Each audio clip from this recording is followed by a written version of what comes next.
Hello, everybody. It's Lenny Murphy with another one of our video interview series. And today, my very special guest is Trevor Wolfe, co-founder and CEO of Delvio, the winners of the Insight Innovation Competition in Europe, joining us live from Johannesburg. So, hi, Trevor. Great to be here, Lenny. Thanks for giving us this platform. Oh, happy to do it.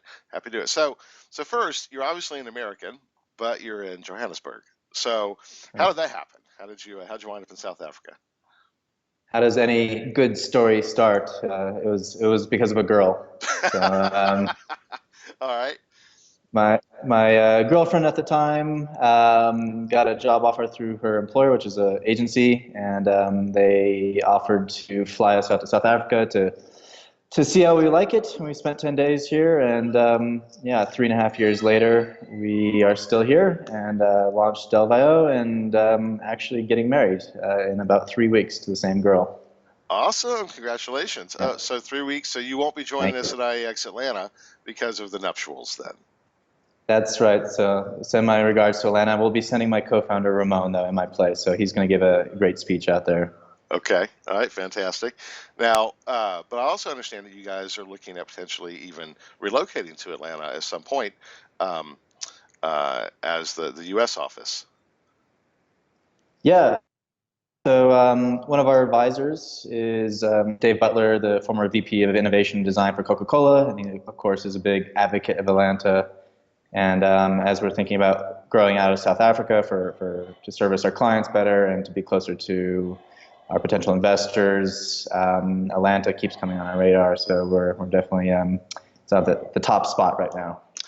Well, as a fan of Atlanta as well, I certainly can advocate for that. So. All right. Well, we'll see what happens with all of that. But that would be great. So let's talk about the company. So obviously you entered the competition, and I had seen you guys first, I guess early stage about a year ago, even before the competition. Um, so definitely was interested in what you were doing. You entered the competition, you won, you impressed the judges, obviously. Um, let's talk about kind of the journey of founding the company and what you were trying to solve, and up through going into the competition and what's happened since then. Cool. Yeah, so my co-founder Ramon and I both come from the market research world. I spent about 7 or 8 years at TNS and then Kantar in the United States. My co-founder Ramon was on the Miller Brown side, so he was doing ad testing and brand equity tracking for Unilever across Africa, I think also Coca-Cola and Nestle. And so we both had this kind of appreciation for how market research empowers brands and marketing managers, and hope saves them a bunch of money. But we always knew that there was some frustration with the existing products. Too slow, too expensive, not just at our employers but around the industry. So we saw a drive for people trying to figure out the speed and the quality issue. And by chance, we both ended up at a crowdsourced design company. And the company wasn't doing too well, but they had this cool creative community. And we went to the management team and said, hey, can we go talk to clients about what they would do with this creative community if it weren't for design, if they didn't need design work. So we started meeting with Nestle and Unilever, and a lot of them just started saying, like, hey, we got plenty of agencies, but we're new campaign in Nigeria or Vietnam or France, and we just can't afford to ad test all the time in those markets. It would just be great to bounce our campaigns off some local creatives in those markets. Can we just get their feedback? That kind of gave us the early ideas that these creative professionals who are really articulate at what's going on the right side of the brain, which we're the market research industry spending hundreds of millions of dollars of developing these tools because consumers can't articulate what's going on the right side of the brain, aren't very good at talking about intangibles and emotions, yet we have this group of people who do that every single day. So that kind of gave us, maybe there's something there. We spun the company off, started to build a product or two alongside clients. Like a good startup, we were doing most of the stuff manually at first, Right. and kind of using the revenue from those projects to build the technology and speed it up. So yeah, it's about a year and 1 month later since we've been incorporated in Delvio, and it's been a wild ride. I think we first talked about it in the open in last year's Atlanta IIeX. We weren't really pitching That's our right. products or anything, Yep, yep. just talking about our idea of the creative feedback process could be a lot more efficient. And then 6 months later, we entered the contest, got to show off our product and all the progress we had been making. By that time, we were working with 19 brands like Unilever and L'Oreal, GSK, Barclays, British American Tobacco across 10 different countries. So we had a nice validation period. And yeah, it was the first time we got to get on a public stage. We haven't done much media and kind of get the peer approval. We're a company that is built on feedback. So getting our peer feedback on our product was awesome for us. And obviously winning has kind of given us that stamp of approval ever since. That's awesome. That's great. So the uh, so when I think about the platform that you've built or in the process of building it, kind of fits within that niche of automation that is kind of the driving force of most of the innovation occurring right now, with some aspects of machine learning, AI, NLP, all those type of things. But obviously, it's still under development. So as you see these technology innovations to help create efficiencies around the process, and particularly around time and cost, uh, what does that look like as far as the product roadmap? What is your vision of where the platform is going to be over the next 6 to 12 months, utilizing all of these things? So we actually used some of the funds that we won at the IIeX in Amsterdam to expedite the process. So we actually launched in closed beta about 2 weeks ago with a platform we call Big Team. Self-serve, fully automated, works just like our old model did, except this time any user, whether that's a brand manager, marketing manager, insights manager, or even their agencies, they just basically upload the asset, and that could be photomatic and animatic. It could be a viral video, Snapchat ad, banner ad, mobile app, whatever. And the platform will use algorithms to basically say, hey, here are the 4 or 5 research questions we think you're probably going to be facing working on this type of project. Here are the 5 to 30 people within your organization that you should be speaking to because they have the best expertise.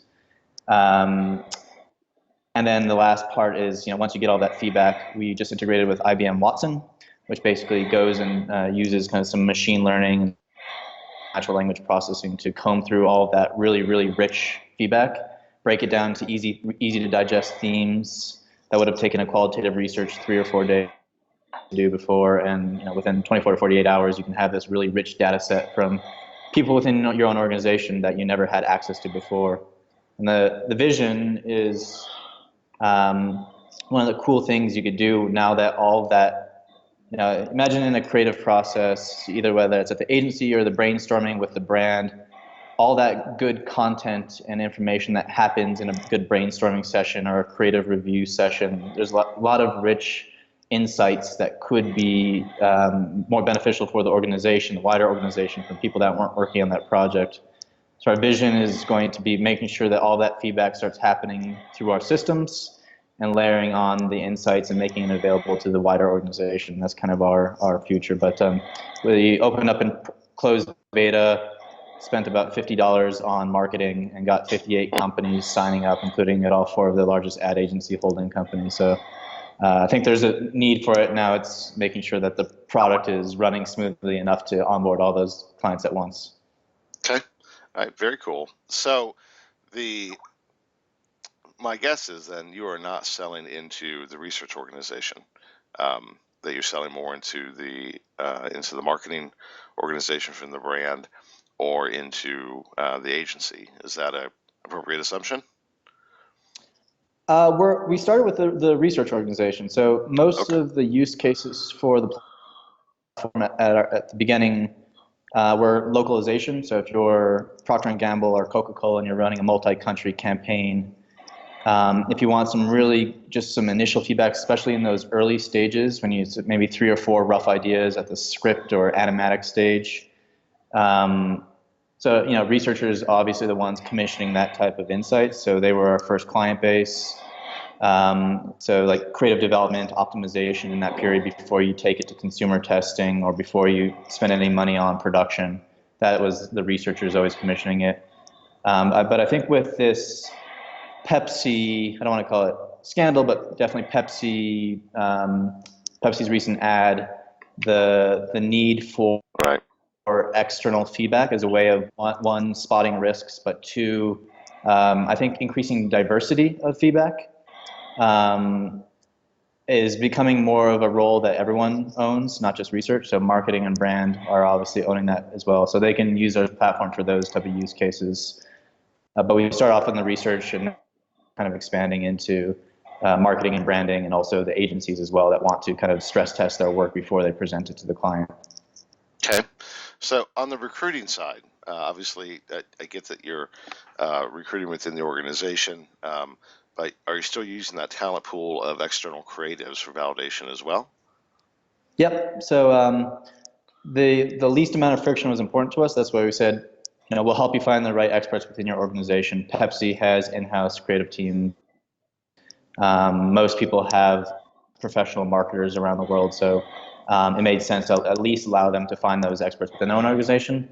The goal is within 3 months to take our existing marketplace and bring that onto the platform as well, because I think the latest stat says about 55% of the creative talent, especially in America, is going to be freelance and on demand by 2020.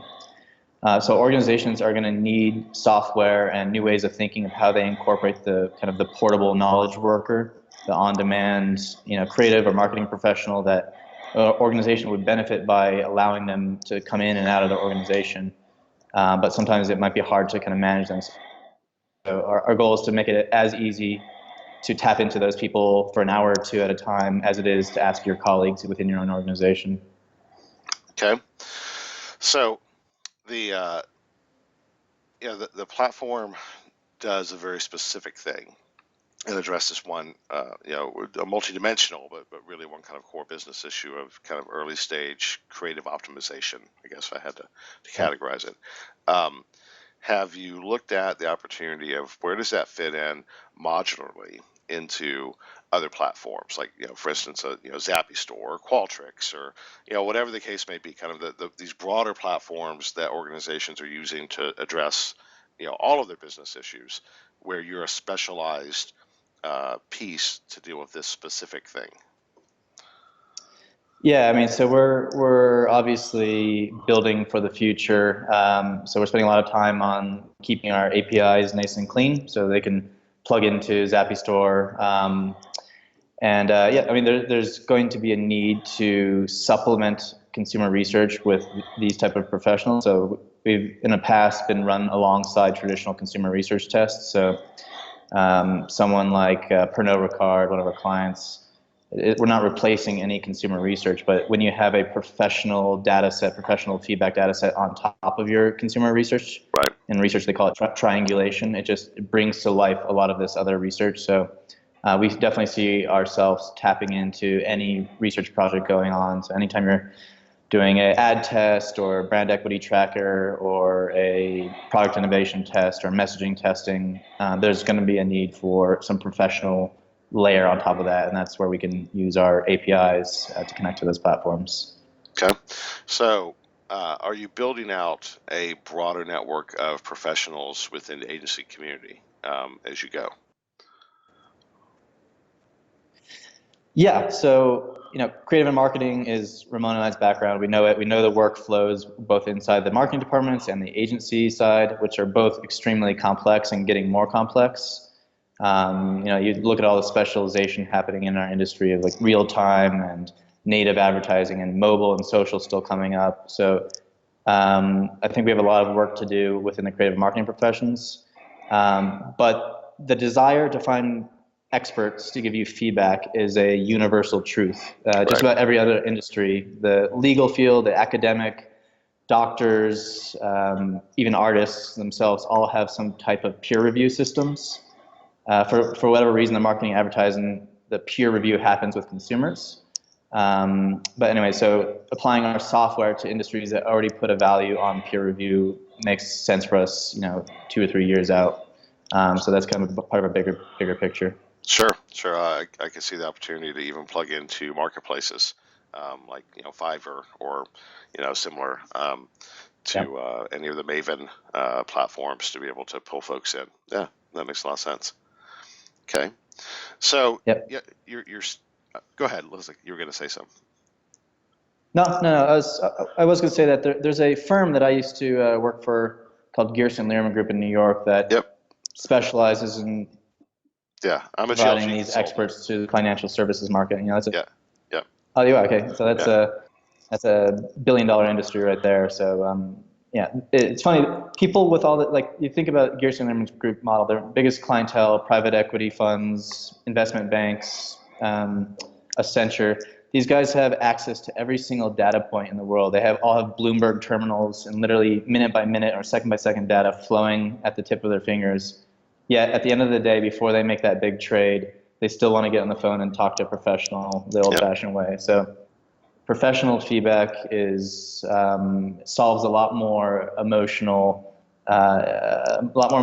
needs than just kind of get another layer of data. Yep. Yep. Agreed. Yeah, I get GLG requests pretty regularly for those type of things. So um, it's a whole other sideline actually of business for me as a consultant, is working not just GLG but also in that advisory capacity with investment groups. So to Yeah. your point, having that overlay of being able to talk to somebody as a subject matter expert within the category, makes an awful lot of sense. Providing scale for that makes even more sense. So Yeah. yeah. So on that note, um, the actual interaction, the interview uh, with the professional, is that, and apologies for not knowing this, but I've never even thought to ask. Excuse me. Is that happening as a video chat? Is it happening as a text-based interaction? Can you just kind of describe how that occurs and how it's housed in the system? Yeah, so we start off by basically just doing surveys, and that's going to be our 3 to 6 months is just going to be surveys. So we've spent a lot of time researching interactive platforms that we can make the survey process a little bit more engaging. And thinking about kind of the gamification of the survey process, and that makes it a lot easier for us to do natural language processing using IBM. Of course, video will be a part of our future. I don't think we'll ever do in-person focus groups, Right. although we've done it quite a bit. Our clients, for whatever reason, still like to buy pizza for people and invite people into a room. So The M&Ms. I think they just love the M&Ms. So yeah. yeah, we get requests to do focus groups with our professionals. We've done quite a few, but it's not easy to run that type of business. So we're going to try to avoid that if we can, stick to surveys and video. Okay. Well, it even creates opportunities to think about, from the API integration with, companies like Discuss.io, right, that are doing the Yeah. kind of scalable video, or Remesh that's doing the scalable, hell, even the Microsoft Pulse platform. So lots of different Yep. potential plugins to address different touch points. But anyway, that's a whole other Yeah. conversation. So, um, so you guys are going to be talking at IIeX Atlanta because you're the most recent winner of the competition. Um, any sneak peek on what Ramon's going to be talking about, since you're going to be off honeymooning? Yeah, so he promises to only make one political joke.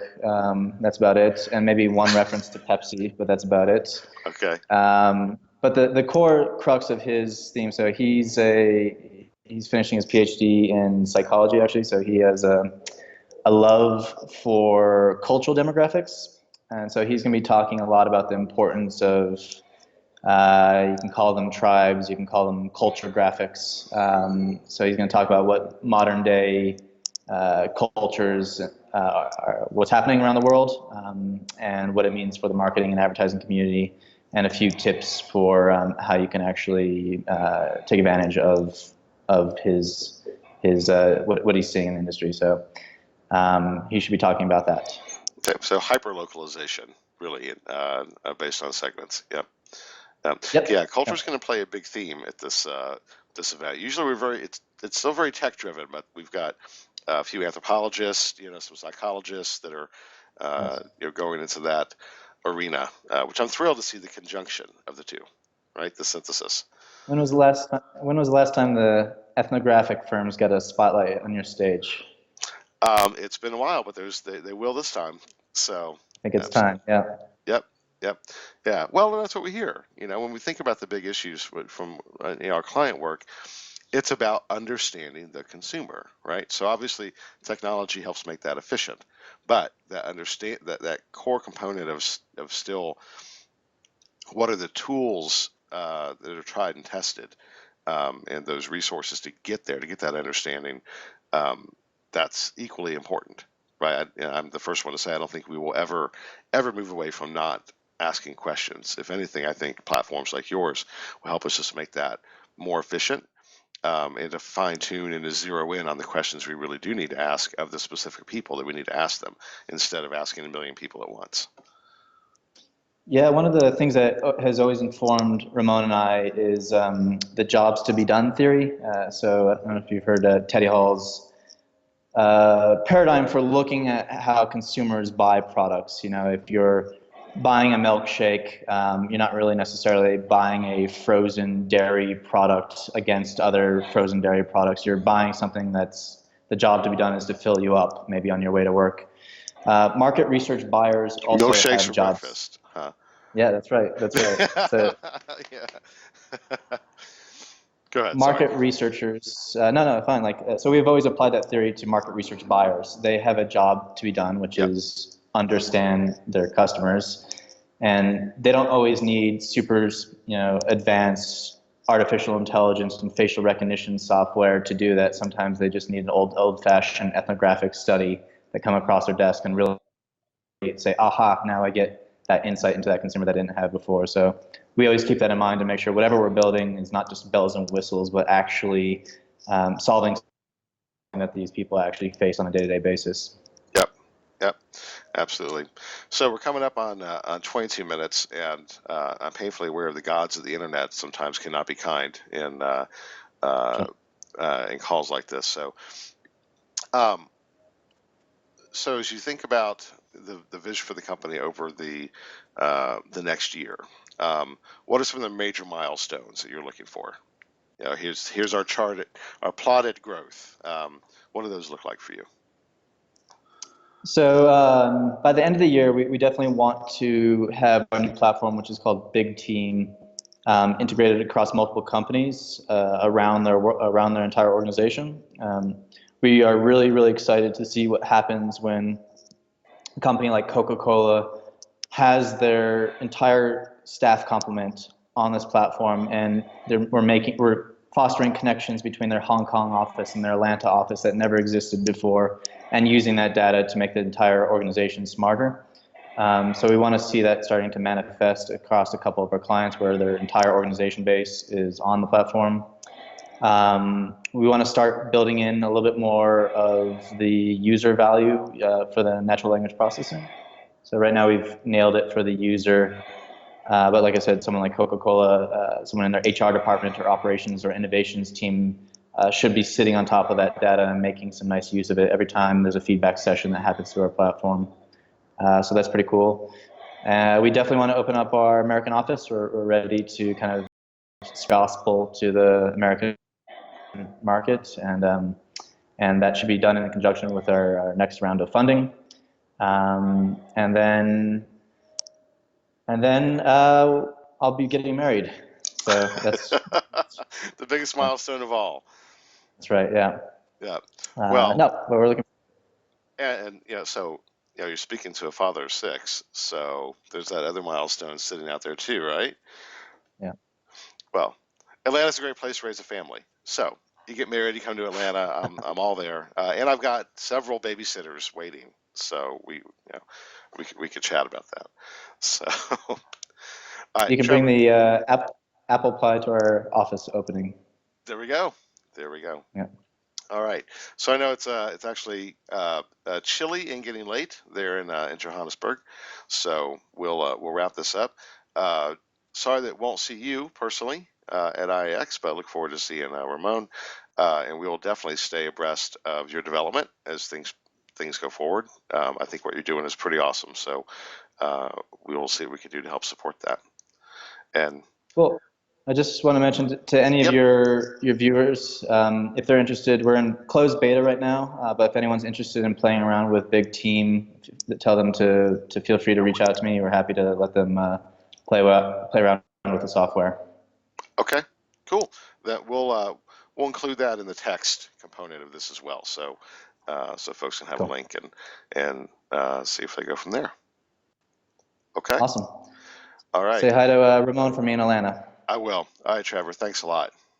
Take care, guys. Thank All right. you. Yeah. Bye bye.